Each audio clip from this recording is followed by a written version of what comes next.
Hello दोस्तों, welcome back to my YouTube channel study maths 91।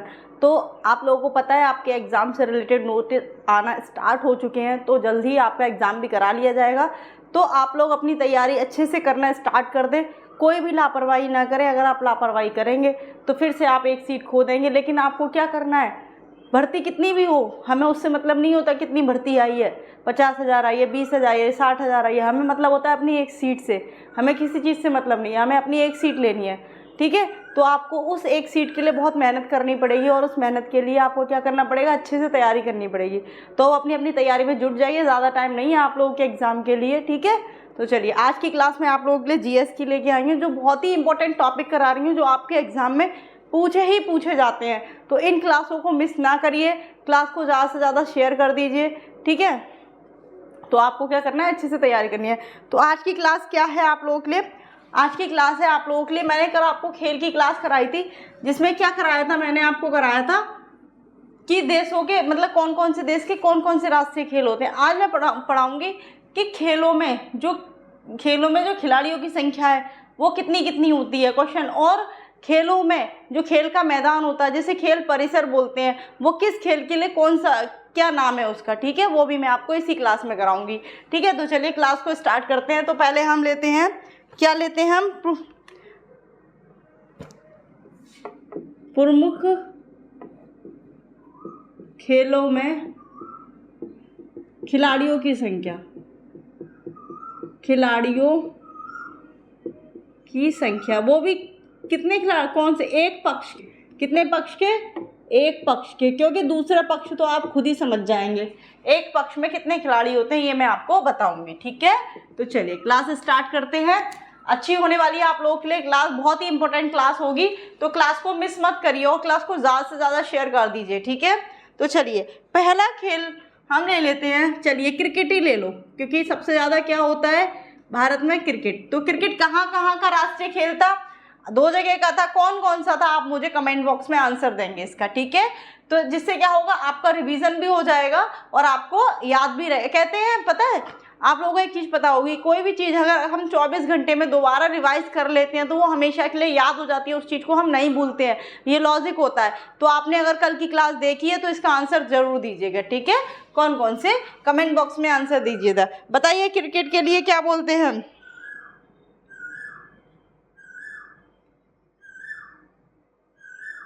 Sorry बताइए cricket में कितने प्लेयर होते हैं, तो कितने होते हैं, 11। कितने होते हैं, 11। यानी ये तो आप सबको पता होगा, आप क्रिकेट देखते ही हैं। तो क्रिकेट के एक पक्ष में 11 खिलाड़ियों की संख्या होती है, यानी टोटल कितने होंगे, 22 होंगे। दोनों पक्षों में कितने होंगे, 22। लेकिन एक पक्ष की बात करें तो 11 खिलाड़ी होते हैं। कितने खिलाड़ी होते हैं, 11 खिलाड़ी होते हैं। ठीक है, 11 खिलाड़ी होते हैं। ठीक है, समझ में आया। नेक्स्ट देखिए आप दूसरा, और बताइए और किस किस खेल में 11 खिलाड़ी होते हैं, ये भी आपको कमेंट बॉक्स में आंसर करना है। और किस किस खेल में 11 खिलाड़ी होते हैं, बताइए। और किस किस खेल में खिलाड़ियों की संख्या 11 होती है, बताइए। किस किस में होती है, हॉकी और फुटबॉल में भी 11 ही होती है, याद रहेगा। हॉकी 3 खेल हो गए, अब एक क्रिकेट, हॉकी, फुटबॉल, इनमें तीनों में मतलब 11 प्लेयर होते हैं एक पक्ष में। ठीक है, कितने कितने प्लेयर होते हैं, ठीक है, 11 प्लेयर होते हैं एक पक्ष में। ठीक है ना, तो चलिए नेक्स्ट अगर हम बात करते हैं पोलो, क्या, पोलो में बताइए। देखो ये हो गए खेल, ऐसे लिख लीजिए, खेल और खिलाड़ियों की संख्या, खिलाड़ियों की संख्या। ठीक है, ऐसे याद रहेगा। ठीक है, खिलाड़ियों की। ठीक है, तो पोलो में कितने होते हैं, एक पक्ष में 4 खिलाड़ी, कितने होते हैं, 4 खिलाड़ी, यानी टोटल कितने हो जाएंगे, 8। तो वैसे भी आपसे एक पक्ष की पूछी जाती है, अगर दोनों पक्ष की कर दोगे तो डबल। तो बताइए 3 खेल ऐसे हैं जिनमें 11 होती है प्लेयर की संख्या, और पोलो में कितनी होती है, 4। नंबर 3 पे लिख लो खो खो, ये तो बहुत खेला होगा खासतौर से लड़कियों ने। खो खो में कितनी होती है प्लेयरों की संख्या, बताइए, आंसर दीजिए आप लोग। खो खो में कितनी होती है, बताइए। खो खो में होती है 9। ठीक, कितनी होती है खो खो में, 9 होती है। खो खो में कितनी होती है, 9 होती है, बताइए। ठीक है। नेक्स्ट ले लेते हैं नेट बॉल, ठीक है। नेट जो बॉल मारते हैं वो वाला खेल है। नेट बॉल में कितनी होती है? नेट बॉल में कितनी होती है? नेट बॉल में कितनी होती है? नेट बॉल में होती है 7। नेट बॉल में कितनी होती है? 7। नेक्स्ट कबड्डी, सभी खेलते हैं भाई। कबड्डी में कितनी होती है बताइए? कबड्डी में भी कितनी होती है? 7। कबड्डी में भी कितनी होती है? एक पक्ष में 7 खिलाड़ी होते हैं। कबड्डी तो आप देखते भी होंगे, प्रो लीग कबड्डी, ठीक है। कितनी होती है एक में? 7। चलिए इसका स्क्रीनशॉट ले सकते हैं आप याद करने के लिए, बाकी मैं इरेज कर रही हूँ इसे, ठीक है। चलिए इसको 2-3 बार पढ़ लेंगे तो आप लोगों को ये याद हो जाएगा, ठीक है ना। चलिए वॉलीबॉल में कितनी होती है बताइए? वॉलीबॉल में कितनी होती है? वॉलीबॉल में आंसर दीजिए। वॉलीबॉल में कितनी होती है बताइए? तो वॉलीबॉल में होती है 6। वॉलीबॉल में कितनी होती है? 6। प्लेयरों की संख्या कितनी होती है? 6, ठीक है।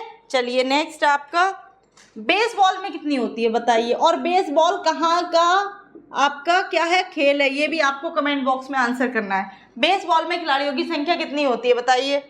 बताइए बेसबॉल में कितनी होती है? 9। बेसबॉल में कितनी होती है? 9। और ये कहाँ का है? ये आपको आंसर देना है, कहाँ का है, ठीक है। कल मैं ये करा चुकी हूँ तो आपको इसका आंसर भी देना है। तो ये कहाँ का है बताइए, ठीक है। चलिए बास्केटबॉल बताइए। बास्केटबॉल में, ठीक है, ये तो आप लोग खेलते भी हैं। बास्केटबॉल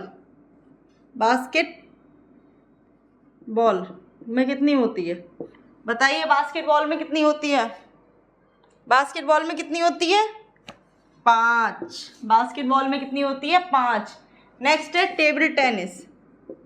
टेबल टेनिस कहाँ का है बताइए? कल बताया है मैंने ये सब। टेबल टेनिस कहाँ का है? टेबल टेनिस में कितनी होती है? 1 या फिर 2, ठीक है। 1 या फिर 2, दोनों हो सकते हैं, 1 या फिर 2, याद रहेगा ये, ठीक है। तो क्या हो गया? 1 या फिर 2। टेनिस में कितनी होती है? 1 या 2। नेक्स्ट आपका, ठीक है, स्क्रीनशॉट लेते रहिए। सबसे ज़्यादा प्लेयरों की संख्या कौन से गेम में होती है? ये आपको आंसर देना है, बताइए। सबसे ज़्यादा प्लेयरों की संख्या कौन से गेम में होती है? कौन से खेल में होती है बताइए? बताइए किस में होती है? तो वो होता है रग्बी फुटबॉल। किस में होती है? रग्बी फुटबॉल में कितनी होती है? 15। कितनी होती है? 15। किस में? रग्बी फुटबॉल में। किस में? रग्बी फुटबॉल में कितनी होती है? 15 होती है प्लेयरों की। सबसे ज़्यादा किस में होती है? इसमें। और सबसे कम किस में होती है? टेबल टेनिस में। तो ये याद रहेगा आप लोगों के लिए, ठीक है। तो ये तो हो गई आपकी खेल और खिलाड़ियों की संख्या। अब हम बात करते हैं कौन से खेल के लिए कौन सा परिसर, क्या नाम होता है उसका, ठीक है। चलिए, ठीक है, आपके एक ही क्लास में 2 टॉपिक कंप्लीट होने वाले हैं, ठीक है। खेल और खेल परिसर, ठीक है। क्या कहते हैं उसको, इस तरह से लिख ले रहे, ठीक है। खेल और खेल पर देखो, नोट भी करते रहा करिए, क्योंकि जब आपका एग्जाम होगा ना तो आप चीज़ें ढूंढते हैं कि हम कहाँ लिखे थे, कैसे, हम स्क्रीनशॉट भी नहीं रहते हैं। तो आपको क्या करना है, कहीं ये बहुत छोटी छोटी चीज़ है तो आप एक नोट्स बना लीजिए ताकि आप लास्ट टाइम पे उसको रिवाइज कर पाएँ, ठीक है। तो चलिए स्टार्ट करते हैं। तो हम कहाँ से स्टार्ट करेंगे? चलिए बेसबॉल का बताइए। खेल है आपका बेसबॉल। बेसबॉल के खेल परिसर को क्या कहते हैं बताइए? ये क्वेश्चन बहुत बार पूछा गया है। कई बार बच्चे याद ही नहीं करते हैं, पढ़ते ही नहीं, क्योंकि छोटे छोटे टॉपिक हैं जो हम छोड़ देते हैं। आपको यही कंप्लीट करने हैं और यही आपको एग्जाम में सिलेक्शन भी दिलाएंगे और नंबर भी अच्छे दिलाएंगे, जिससे आपको फाइनल लिस्ट में निकलने की कोई चांसेस नहीं होंगी। तो क्या कहते हैं? डायमंड। क्या कहते हैं? डायमंड। क्या कहते हैं? डायमंड, ठीक है। क्या कहते हैं? डायमंड, ठीक है, याद रहेगा, ठीक है। नेक्स्ट खेल बताइए, आप लोग बताइए। गोल्फ तो आपने सुना ही होगा और टीवियों में देखा भी होगा। गोल्फ को क्या कहते हैं?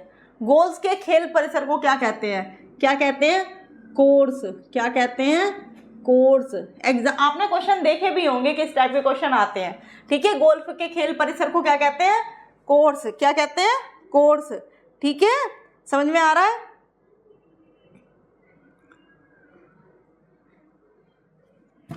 टेनिस, टेबल टेनिस, ठीक है।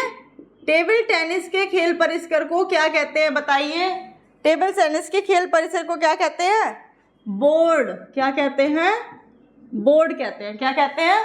बोर्ड। क्या कहते हैं?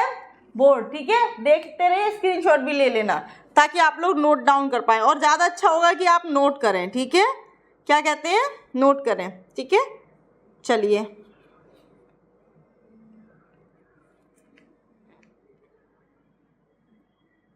आपने देखा होगा वॉलीबॉल, सुना है ना? वॉलीबॉल, वॉलीबॉल, इसके खेल परिसर को क्या कहते हैं बताइए? क्या कहते हैं? कोर्ट। देखो दोनों में अंतर है। देखो, गोल्फ के खेल परिसर को क्या कहते हैं? कोर्ट्स, और वॉलीबॉल के खेल परिसर को कहते हैं कोर्ट, ठीक है। क्या कहते हैं? कोर्ट, ठीक है। समझ में आ रहा है ये? अब आता है मुक्केबाजी, ठीक है। मुक्केबाजी, मुक्केबाजी, ठीक है। इसके खेल परिसर को क्या कहते हैं? तो इसके खेल परिसर को कहते हैं रिंग। क्या कहते हैं? रिंग, ठीक है। रिंग में हो रहा है, जो चारों तरफ से बंद होता है, जाली सी लगी होती है, उस टाइप के क्या कहते हैं? रिंग। क्या कहते हैं? रिंग। तो इसका स्क्रीनशॉट ले लीजिए या फिर लिख लीजिए, ठीक है। चलिए मैं आगे कराती हूँ। चलिए नेक्स्ट देखिए, क्रिकेट। क्रिकेट बताइए क्या कहते हैं? ये तो आपको पता होगा। क्रिकेट के खेल के जो आपका ग्राउंड होता है उसको क्या कहते हैं? तो क्या कहते हैं? पिच। क्या कहते हैं? पिच, ठीक है। और कौन से खेल को कहते हैं? रग्बी फुटबॉल भी कहाँ होता है? पिच पर। रग्बी फुटबॉल के ग्राउंड को भी क्या कहते हैं? पिच ही कहते हैं, ठीक है। याद रहेगा ये। क्या कहते हैं? पिच कहते हैं, ठीक है। क्या कहते हैं? पिच। अब आता है हॉकी, जो कि हमारा राष्ट्रीय खेल है। हॉकी, फुटबॉल, ठीक है। हॉकी फुटबॉल के खेल परिसर को क्या कहते हैं? हॉकी फुटबॉल बताइए। हॉकी फुटबॉल क्या कहते हैं? फील्ड। क्या कहते हैं? फील्ड। क्या कहते हैं? फील्ड। याद रहेगा ये आपको? याद बेटा, थोड़ी देर, 2 मिनट और बस, ठीक है।